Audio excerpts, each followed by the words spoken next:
আসসালামু আলাইকুম ওয়া রাহমাতুল্লাহি ওয়া বারাকাতুহু। নাহমাদুহু ওয়া নাশকুরুহু ওয়া নুসাল্লি আলা রাসূলিহিল কারীম।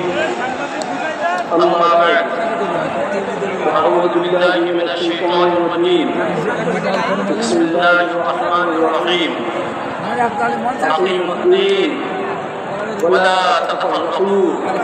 সাদাকাল্লাহুল আযীম। আন্দোলনরত আন্দোলন কর্তৃক আয়োজিত আজকের এই খুলনা বিভাগীয় বিশাল সমাবেশের সভাপতি ইসলামী আন্দোলন বাংলাদেশের মহতারাম আমির বিশাউদ্দিন চরমাই, প্রধান অতিথি বাংলাদেশ জামাত ইসলামীর মহতারাম আমির ডক্টর শফিকুর রহমান, আরো উপস্থিত রয়েছেন বাংলাদেশ খেলাফত মজলিসের মহতারাম আমির এবং অন্যান্য ইসলামী দলের এবং দেশপ্রেমিক দলের নেতৃবৃন্দ, সাংবাদিক বন্ধুগণ, সর্বস্তরের ভাইরা, আমি প্রথমেই শ্রদ্ধা প্রদর্শন করছি জুলাই আগস্ট 2024-এ গণঅভ্যুত্থানে যারা শাহাদাত বরণ করেছেন তাদেরকে স্মরণ করছি, যারা আহত হয়েছেন, পঙ্গুত্ব বরণ করেছেন। ধন্যবাদ জানাচ্ছি মজলুম জনতার পক্ষ হয়ে যারা ময়দানে সংগ্রাম করেছেন, আন্দোলন করেছেন। ভাইয়ের আমার, জুলাই অভ্যুত্থানে মজলুম জনতা বিজয় হয়েছে।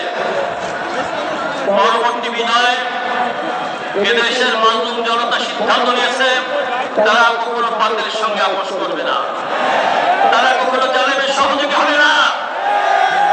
এরপরে বিজয় হলো এদেশের মানুষের বহুদিনের প্রতিজ্ঞা ছিল ইসলামী দলের নেতৃবৃন্দ কবে এক মঞ্চ উঠবেন।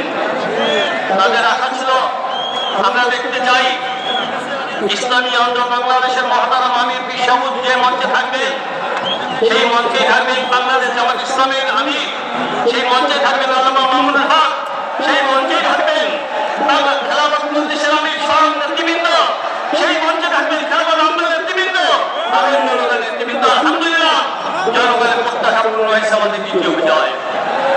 এক চূড়ান্ত বিজয়ের দিকে আমরা এগিয়ে যাচ্ছি।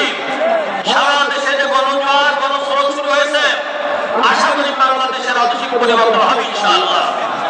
এদেশের মানুষ অপেক্ষা করতেছে বাংলাদেশের সংসদে তবে ইসলামপন্থী দেশপ্রেমিকদের নেতৃত্ব তৈরি হবে, নেতৃত্ব সেখানে থাকবে, তার দেশ পরিচালনা হবে।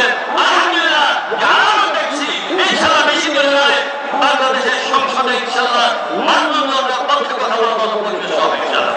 ভাইয়ের আমার, আপনারা দেখেছেন বিগত 54 বছর ধরে এদেশের মানুষ কিভাবে নির্যাতিত হয়েছে, হয়রানির শিকার হয়েছে, খুন হয়েছে, গুম হয়েছে, চাঁদাবাজি হয়েছে, দুর্নীতি হয়েছে, দেশের টাকা বিদেশে পাচার করা হয়েছে। এই দৃশ্য দেশের মানুষ দেখতে চায় না। এই জন্য এদেশের মানুষের প্রত্যাশা ছিল যে আমরা পরিবর্তন চাই, নতুন বাংলাদেশ দেখতে চাই। সেই সাথে সুর মিলিয়ে আন্দোলন নেতৃবৃন্দ তারা বলছেন আমরা একটা পরিবর্তন দেখতে চাই, এমন একটা বাংলাদেশ, আমরা নতুন বাংলাদেশ দেখতে চাই যেখানে চুরি থাকবে না, খুন হবে না, গুম হবে না, চাঁদাবাজি হবে না, দুর্নীতি হবে না, দেশের টাকা বিদেশে পাচার হবে না, যেখানে যার যার ধর্ম নিয়ে নিরাপদে বসবাস করতে পারবে, এমনকি সংখ্যালঘু সম্প্রদায় তারা যেন নিরাপদে বসবাস করতে পারে। অর্থাৎ সুন্দর একটা জান্নাতি পরিবেশ আমরা দেখতে চাই। আল্লাহ পাক আমাদেরকে মানব জনতার পক্ষে থাকার তৌফিক দান করেন, ইসলাম থেকে বরবাদ করলেন আমরা যেন কামনা করতে পারি, সে বলে এগিয়ে যেতে পারি। সবাইকে ধন্যবাদ। আসসালামু আলাইকুম।